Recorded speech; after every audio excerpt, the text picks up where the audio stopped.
Hey guys, welcome to Devbhoomi career point. आशा करता हूँ आप सभी लोग स्वस्थ होंगे, काफ़ी अच्छी आपकी स्टडी चल रही होगी। और आने वाला जो 31 दिसंबर का एग्जाम है UK triple S C graduate level, इसके लिए आप बहुत मेहनत कर रहे होंगे। और काफ़ी लोगों ने प्रैक्टिस सेट में इनरोल कर भी लिया होगा, जो ये प्रैक्टिस सेट चल रहे हैं हमारे। और बेहतरीन और नए पैटर्न पे पूरी ये नई वाली प्रैक्टिस सेट्स हैं, 10 फुल लेंथ प्रैक्टिस सेट इसमें आपको मिलेंगे। अभी तक भी आपने इनरोल नहीं किया है तो इस वीडियो के डिस्क्रिप्शन बॉक्स में आपको लिंक मिल जाएगा। इन टेस्टों को आप ज़रूर इनरोल कीजिएगा। इसका देखिए, मैं आपको बता दूं रीजन क्या है। जो नई वाली 10 फुल लेंथ प्रैक्टिस सेट्स बन रहे हैं, ये आपके मॉडरेट टू टफ लेवल के बन रहे हैं, क्योंकि इसमें हिंदी, उत्तराखंड जीके और जीएस के पोर्शन में सिंगल लाइनर एमसीक्यूज की संख्या बहुत कम है। और मैक्सिमम क्वेश्चन आपको मिलेंगे मैच करने वाले, मल्टीपल लाइनर एमसीक्यूज, और साथ ही सही कूट को आपने चुनने वाला। साथ ही इसमें क्वेश्चन हमने ऐड किए हैं जो आपका निष्कर्ष वाले क्वेश्चन होते हैं, जिसमें आपको कंक्लूजन निकालना पड़ता है, या आपका जहाँ पे ए और आर दिया होता है, जिसमें आपको डिफाइन करना होता है कि आंसर क्या होगा। तो जैसा पैटर्न और last paper UK triple S ने डिजाइन किया था जुलाई 2023 का, वीपीडीओ ग्रेजुएट लेवल वाला, उसी तर्ज पे प्रैक्टिस सेट आपके प्रिपेयर हो रहे हैं। काफी स्टूडेंट को ये कठिन लग रहा है, बट नए जो अभ्यर्थी हैं उनको बता दूं भाई, यूके ट्रिपल एस ने साफ साफ बोला है कि जो आगामी पेपर होंगे उसमें आपको मल्टीपल लाइनर एमसीक्यूज की भरमार देखने को मिलेगी।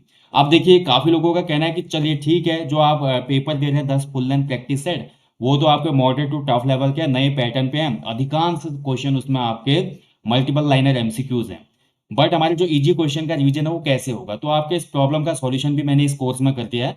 आप कंटेंट में जाके देख सकते हैं। सबसे पहले इस कोर्स में आपको मिलेंगे वीपीडीओ ओल्ड पेपर्स, जो कि 2018 से 23 के बीच में पेपर हुए हैं आपके ग्रेजुएट लेवल या वीपीडीओ के पेपर, उनको अपलोड किया गया है। उसके बाद है भाई 10 फुल लेंथ प्रैक्टिस सेट, जिनका लेवल आप जिन्होंने इनरोल किया है उनसे पूछ सकते हैं कि कितने बेहतरीन तरीके से पेपर आपको दिए जा रहे हैं। और उसके बाद मैंने इसमें एडिशनल आपके लिए इजी टू मॉडरेट क्वेश्चनों के लिए भी 3 यहाँ पे सेट लॉन्च किए हैं। हर सेट में 30 प्रैक्टिस सेट होंगे। सामान्य हिंदी के 30 टेस्ट हैं, सामान्य अध्ययन के भी 30 हैं, और उत्तराखंड जीके के भी 30 हैं। इनमें आपको जो क्वेश्चन मिलेंगे वो इजी टू मॉडरेट होंगे, UK GK, GS and general Hindi के।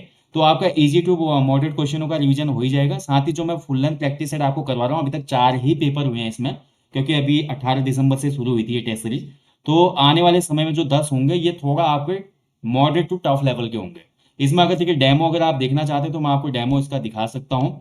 जैसे इसका चौथा टेस्ट है, मैं अगर इसको आपको दिखाऊं तो किस तरीके के क्वेश्चन ऐड किए जा रहे हैं, मैं आपको सिंपली यहाँ पे एक डेमो देना चाहूंगा। आप इसको देख सकते हैं। जैसे हम आ जाते हैं सामान्य अध्ययन के पोर्शन में आ जाते हैं, देखिए। तो सामान्य अध्ययन के पोर्शन में देखिए इस तरीके के क्वेश्चन ज्यादा मिलेंगे आपको, कि असत्य कथन कौन सा है और किस प्रकार का, देख सकते हैं आप ये।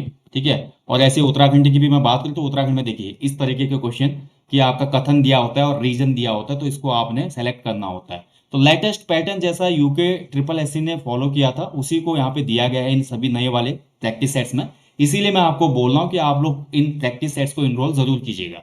ठीक है। हिंदी का भी अगर मैं आपको दिखाऊं तो हिंदी में भी आपको इसी तरीके के क्वेश्चन मिलेंगे।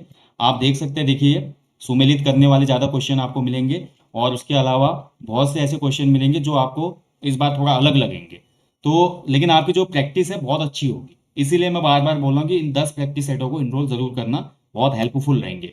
बाकी चलिए आप शुरू करते हैं रीजनिंग की टेस्ट को। आज है रीजनिंग का टेस्ट नंबर 13। तो इसको शुरू करते हैं। पहला क्वेश्चन आपके सामने है। रीजनिंग वाले पोर्शन में भी मैंने आपको बोला है भाई, जिसकी एडवांस रीजनिंग मैथ है, जो कि सेंट्रल गवर्नमेंट के एग्जाम की प्रिपरेशन करते हैं, like SSC, CGL, CHSL, MTS, इसके अलावा banking, railway, other central government exam, तो उनके लिए आसान होगा। बट जो हमारे ह्यूमैनिटीज वाले छात्र हैं उनके लिए स्पेशली मैंने ये डिजाइन किया हुआ है, और उन्हीं की प्रैक्टिस के लिए मैं ये देता हूँ। बाकी एडवांस वाले भी देख सकते हैं एज अ प्रैक्टिस। ठीक है। आप केवल क्वेश्चन देख के सॉल्व कर सकते हैं, सॉल्यूशन देखना आवश्यक नहीं है। तो चलिए शुरू करेंगे। पहला क्वेश्चन देखिए। तो फर्स्ट क्वेश्चन आपका आया है भाई यहाँ पे, 25 पर्यटकों के समूह में से 10 गुजराती बोल सकते हैं, 12 मराठी बोल सकते हैं, 5 गुजराती के साथ मराठी भी बोल सकते हैं, तो उन लोगों की संख्या ज्ञात कीजिए जो ना तो गुजराती बोलते हैं और ना ही मराठी बोल सकते हैं। ठीक है। तो चलिए फर्स्ट क्वेश्चन को सॉल्व करेंगे। तो सबसे पहले देखिए क्वेश्चन में क्या बोला, 25 पर्यटकों का समूह है, कितने लोग हैं टोटल, 25। ठीक है। अब इसमें गुजराती या मराठी भाषा बोलने वालों की संख्या कितनी होगी, सबसे पहले तो वो निकालेंगे हम। गुजराती प्लस मराठी। ठीक है। गुजराती प्लस मराठी भाषा बोलने वालों की जो संख्या होगी, देखिए 10 गुजराती बोल सकते हैं, 10, और 12 लोग क्या कर सकते हैं, मराठी बोल सकते हैं। ठीक है, 12। और 5 गुजराती के साथ मराठी भी बोल सकते हैं, यानी कि 5 लोग कॉमन है इसमें, तो कॉमन नंबर को हमेशा घटाया जाएगा इसमें से। तो आपका जो आ जाएगा, देखिए 10 में 12 जोड़ेंगे तो ये आ जाएगा 22, और मैं 22 में से 5 जाएगा तो 17। तो 17 ऐसे लोग हैं जो गुजराती और मराठी बोल सकते हैं, यानी कि 17 लोग ऐसे हैं या तो वो गुजराती बोल सकते हैं या मराठी बोल सकते हैं, और 5 गुजराती और मराठी दोनों ही बोल सकते हैं। अब ऐसे लोगों की संख्या ज्ञात करनी है जो ना तो गुजराती बोलेंगे ना ही मराठी बोलेंगे। अब देखिए 17 में से 5 तो कॉमन हो गए जो गुजराती मराठी दोनों बोलते हैं, और 17 ऐसे हो गए जो या तो गुजराती बोलते हैं या मराठी बोलते हैं, और टोटल कितनों का समूह है, 25 का समूह है। तो ऐसे लोग जो कुछ भी नहीं बोलते इनमें से वो हो जाएंगे 25 माइनस 17, यानी कि 8 व्यक्ति। 8 व्यक्ति ऐसे हो जाएंगे जो ना तो गुजराती बोलते हैं ना ही मराठी। तो ऑप्शन सी इसका राइट आंसर हो जाएगा। चलिए आगे बढ़ेंगे अगले क्वेश्चन की तरफ। अगला क्वेश्चन है, देखिए, एक निश्चित कूट भाषा में पीपल को ये लिखा जाता है, तो उसी कूट भाषा में कंट्री को क्या लिखा जाएगा। तो कूट भाषा वाले क्वेश्चनों के लिए दोस्तों आप सबसे पहले जब भी आप एग्जाम देने जाते हैं ना, ए से जेड तक आप लिख लो, रफ पेज जो होता है पीछे का, ए से जेड तक के पूरे जो अल्फाबेट थे उनको लिख लो, उनके क्रम भी लिख लो ऊपर, ठीक है, 1 2 3 4 जो भी नंबर होता है उनका याद है तो वेल एंड गुड है, वैसे याद करना चाहिए इसको। तो पीपल को ये लिखता है भैया, ठीक है, ELPOEP, यानी कि ये जस्ट उल्टा कर रहा है। देखिए यहाँ पे ध्यान से समझिए, PEOPLE, पीपल, पीपल को लिख रहा है भाई, देखिए ई, ठीक है, ई को फर्स्ट में ले रहा है, तो ई लिख रहा है, फिर एल लिख रहा है, फिर आपका पी लिख रहा है, फिर आपका ओ लिख रहा है, फिर ई लिख रहा है, पी, यानी कि इसको उल्टा कर दे रहा हो। तो ऐसे ही कंट्री को भी आप उल्टा कर दीजिए, ठीक है, कंट्री को उल्टा करेंगे तो सबसे पहले वाई आ जाएगा, फिर हमारा आर आ जाएगा, फिर हमारा टी आ जाएगा, फिर हमारा एन आएगा, फिर हमारा यू ओ सी। तो YRTNUOC, ठीक है, तो ये कौन से ऑप्शन में है, तो ये आपको ऑप्शन डी में है, तो डी इसका राइट आंसर हो जाएगा। चलिए आगे बढ़ेंगे अगले क्वेश्चन की तरफ। कुमार ने कहा यह लड़की मेरी माँ के पोते की पत्नी है। कुमार ने बोला, भाई एक फोटो को देखा है, पता नहीं जहां भी देखा उसने, कुमार ने क्या बोला, ठीक है, मान लीजिए ये कुमार है, यहाँ पे कुमार ने बोला कि यह लड़की मेरी माँ के पोते, ठीक है, कुमार की ये माँ है, यहाँ पे माँ मान लेते हैं, यह लड़की मेरी माँ के पोते की, माँ का जो पोता है, ये पोता है माँ का, ठीक है, कुमार की माँ का पोता है, तो कुमार का कुछ ना कुछ तो होगा ही भाई वो, यानी कि कुमार का बेटा होगा, वो साफ पता चल रहा है। कुमार की माँ का पोता क्या होगा, कुमार का बेटा हो सकता है ना, या भतीजा भी हो सकता है, अभी देखते हैं। और आगे बोलता है पोते की पत्नी है, पोते की पत्नी है ये, ठीक है, तो लड़की का कुमार के साथ क्या संबंध होगा, तो कुमार की माँ का जो पोता है उसकी पत्नी, यानी कि कुमार के बेटे की पत्नी का कुमार से रिश्ता पूछा जा रहा है, तो कुमार उसका क्या हो जाएगा, कुमार उसका ससुर हो जाएगा, एंड वो उसकी डॉटर इन लॉ हो जाएगी। ऑप्शन ए राइट आंसर इसका, पुत्र वधु। अगला देखिए, नंबर सीरीज आपको दी गई है, इसको कंप्लीट करना है आपने, ठीक है, तो ध्यान से देखिए, तो 1.5 है, फिर 3 है, फिर 4.5 है, फिर आपका 6 है, 7.5, यानी कि इसमें कुछ नहीं हो रहा, बहुत सिंपल है ये। इस सीरीज में 1.5 में 1.5 का ही आगे जोड़ा जा रहा है, ठीक है, तो एक डेढ़ में डेढ़ जोड़ेंगे तो 3 होगा, 3 में फिर हमने प्लस 1.5 जोड़ा तो ये हो गया 4.5, ठीक है, 4.5 में अगर हम जोड़ेंगे 1.5 तो ये हो जाएगा 6, ऐसे 7.5, फिर 9, 9 में अगर 1.5 जोड़ेंगे तो ये कितना हो जाएगा, ये हो जाएगा आपका 9 1 10 10.5, ठीक है, 10.5। तो ये हो जाएगा सी आंसर, बहुत सिंपल है, ऑप्शन सी। देखिए आपको लुप्त संख्या ज्ञात करनी है, आपको एक यहाँ पे दिया गया है, ब्लॉक दिए गए हैं, ठीक है, निश्चित यहाँ पे आपका एक लॉजिक लगेगा जिससे आपको ये आंसर निकालना है। तो देख लेते हैं पहले वाले में कैसे आंसर इसने निकाला है, तब समझ में आएगा, ठीक है। तो 4 में से अगर 1 घटा तो 3, और 8 में से 2 घटा तो 6, ठीक है, तो 6 3 18, ठीक है, ये क्या कर रहा है, देखिए इस वाले से इसको घटा रहा है और इससे इसको घटा रहा है, फिर दोनों का जो गुणा कर दे रहा है, कैसे, देखिए 4 - 1 कर रहा, गुणा 8 - 2, तो 4 में से 1 गया, कितना हुआ 3, 8 में से 2 गया 6, 6 3 18। अब ऐसा इसमें भी करके देखो, 4 में से 2 घटाओ, 4 में से 2 घटा, गुणा 9 में से 5 घटा, तो 4 में से 2 गया 2, 9 में से 5 गया 4, तो 4 और दूना 8, ठीक है। अब ऐसा यहाँ पे भी कर लो, 8 और 4, तो यानी कि 8 - 4 गुणा 9 - 3, तो 8 में से 4 गया 4, 9 में से 3 गया 6, तो 8 छक कितना हो जाए, 6 छक को कितना हो जाएगा 24, यानी कि 24 हो जाएगा यहाँ पे क्वेश्चन मार्क में, ठीक है, ऑप्शन 20 का राइट आंसर हो जाएगा, 24 सही हो जाएगा। आगे बढ़ेंगे, दिए गए विकल्पों में से उस संख्या का चयन कीजिए जिसे प्रश्न चिन्ह के स्थान पर रखा जा सकता है। तो कौन सी संख्या होगी भाई जिसको प्रश्न चिन्ह के स्थान पर रखा जा सकता है, तो इसमें देखेंगे ब्लॉक में हमारा कौन सा लॉजिक हो रहा है, काम कर रहा है, उसी के आधार पे आपका आंसर आ जाएगा, ठीक है। तो पहले इसको देख लेते हैं, देखिए 8 और 9 17, ठीक है, इन दोनों को जोड़ रहा है, देखिए इन दोनों को प्लस कर रहा है और बीच वाले को इससे माइनस कर दे रहा है, ठीक है, जैसे कि 8 धन 9 कितना हो जाएगा 17, 17 में से 1 गया 16, ठीक है, 16 आ गया। अब यही चीज यहाँ पे करके देखिए, देखिए 6 में से 3 घटेगा, 6 में 3 जुड़ेगा, माफ कीजिएगा, 6 और 3 माइनस 5 बीच का, 6 3 8, 8 में से 5 गया 3, 6 3 9, माफ कीजिएगा, 6 3 9, 9 में से 5 गया 4, ठीक है, तो यहाँ आ गया 4। अब यही आप यहाँ पे भी करो, इन दोनों को जोड़ दो और बीच वाले को घटा दो, तो 7 धन 4 माइनस 2, 7 4 11, 11 में से 2 गया 9, तो यहाँ पे क्वेश्चन मार्क में आ गया 9, ऑप्शन ए इसका सही उत्तर हो जाएगा। ठीक है, चलिए आगे बढ़ते हैं अगले क्वेश्चन की तरफ। How many triangles are there in the given figure, तो बताना है दिए गए चित्र में कितने आपके त्रिभुज हैं, त्रिकोण हैं। तो सबसे पहले तो ये हो जाएगा 1 2 3 4 5, और ये वाला जो है देखिए, ये जब भी ऐसा वाला ट्राइंगल होता है इसमें 3 होते हैं, 1 और 2, ठीक है, कैसे 3 होते हैं, ये 1 ये 2 और एक पूरा बाहर वाला, तो 3 इस वाले में हो गए, ठीक है। तो 1 2 3 4 5 हो रहे थे, 5 में 3 जोड़ेंगे तो टोटल कितने ट्राइंगल हो गए, 8 हो गए इसमें, ठीक है। और अच्छे से समझा देता हूँ, देखिए समझ में आ जाएगा आपको।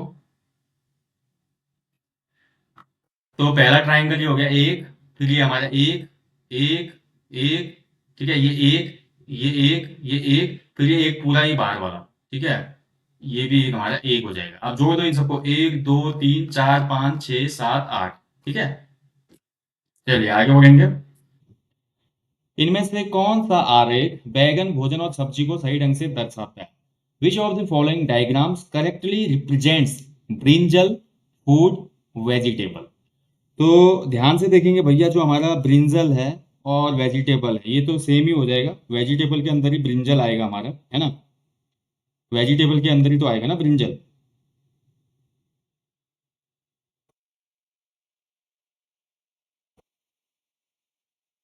ठीक है, तो राइट आंसर हो जाएगा इस क्वेश्चन का भाई।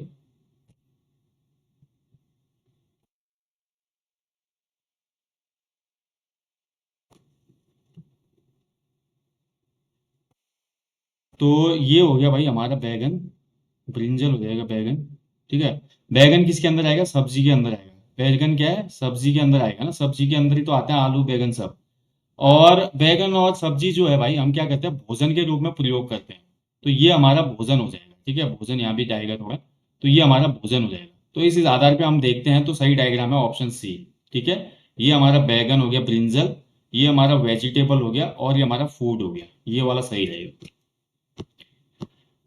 अगला क्वेश्चन है भाई कूट भाषा वाला क्वेश्चन है। देखिए किसी भाषा में गर्ल्स आर वेरी ब्यूटीफुल, ठीक है, तो क्या लिखा हुआ है, गर्ल्स, ठीक है, गर्ल्स आर वेरी ब्यूटीफुल। अब जितनी भी गर्ल्स देख रहे हैं अभी वीडियो को, खुश हो गई होंगी वो, ठीक है, वे गर्ल्स आर वेरी ब्यूटीफुल।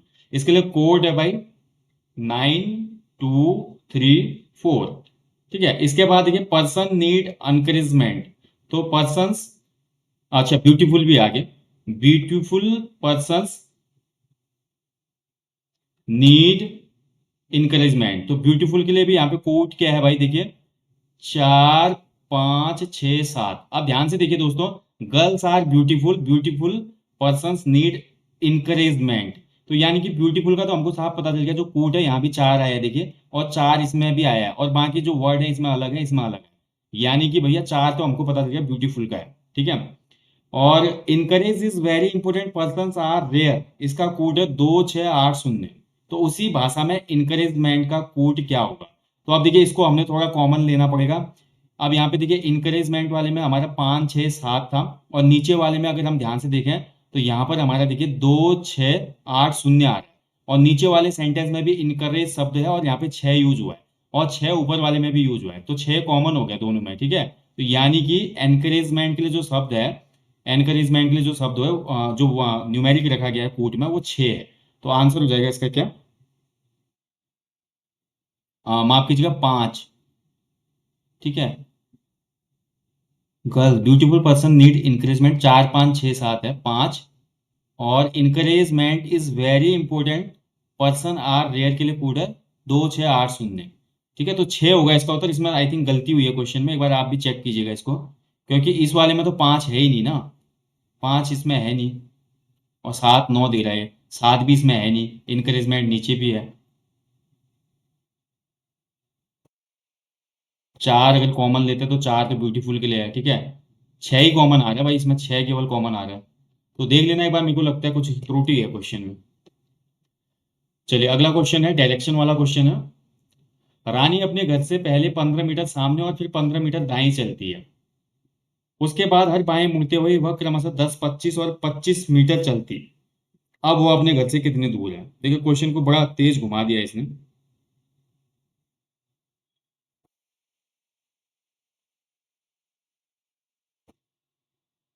तो रानी जो है भाई, एक पॉइंट मान लेते हैं, रानी ने कहाँ से शुरू किया, चलिए एक पॉइंट मान लिया मैंने, रानी का ये पॉइंट है। पहले ही बता चुका डायरेक्शन वाले क्वेश्चन में, ये ईस्ट होता है, ये वेस्ट होता है, ये नॉर्थ है, ये साउथ है, ठीक है।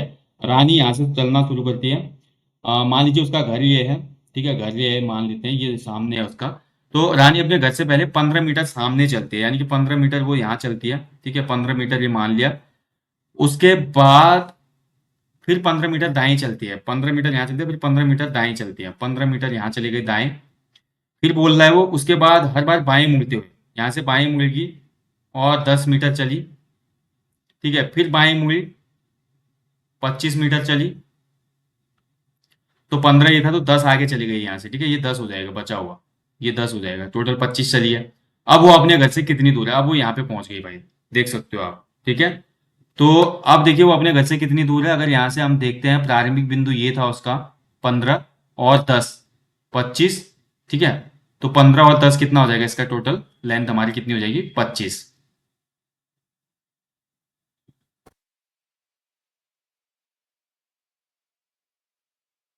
अच्छा माफ कीजिएगा, मैंने यहाँ से फिर दाएं तो 10 मीटर किया ही नहीं, यहाँ पे आ गई है ना रानी, अब यहाँ पे आ गई है रानी ये, लास्ट में फिर 25 मीटर चलती है ना, वो यहाँ पे आ जाएगी, ठीक है। फिर से एक बार करते हैं इस क्वेश्चन को, थोड़ा गलती हो गई है।